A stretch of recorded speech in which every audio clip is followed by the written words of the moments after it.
EAMCET స్ట్రెస్సా? Testonic.ai ని try చేయండి. Free mock test, custom test, AI insights మరియు పర్ఫార్మెన్స్ ట్రాకింగ్ కూడా. Register now. ప్లస్ ఏమో నా వాయిస్కి ఏంటంటే మొదటి నుంచి కూడా కొంచెం పీలగా ఉండేది బిగినింగ్ డేస్లో నా వాయిస్. అప్పుడు ఏం చెప్పారంటే రోజు సిగరెట్ కానీ చుట్ట కానీ తాగు అని చెప్పారు బిగినింగ్లో. మ్యూజిక్ డైరెక్టర్ చక్రవర్తి గారు అలవాటు చేసేది. అబ్బా బాబా ఎన్ని కుదరవండి అంటే సిగరెట్ తాగినా ఫస్ట్ సిగరెట్ ఇచ్చింది ఆయనే, ఆ సిగరెట్ తాగింది. ఆ తర్వాత ఇలా కాదని చెప్పి కృష్ణ గారి గురించి చెప్పినప్పుడు చెప్పారు. రోజు ఎర్లీ మార్నింగ్ ఆయన బీచ్కి వెళ్ళి బీచ్లో ఆ వాయిస్ని ఇది చేసుకొని ఇది చేశాడు. ఆయన వాయిస్ కూడా నా వాయిస్ లాగానే పిల్లగానే ఉండేది బిగినింగ్లో.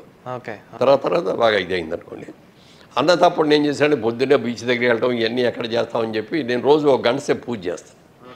ఆ పూజ చేసేటప్పుడు నేను చదివేవన్నీ కూడా బాగా లౌడర్గా చదివేవాడిని.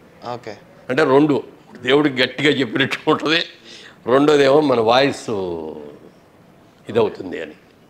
అట్లా లౌడర్గా మాట్లాడటం, లౌడర్గా ఇది చేయటమే అలవాటైంది.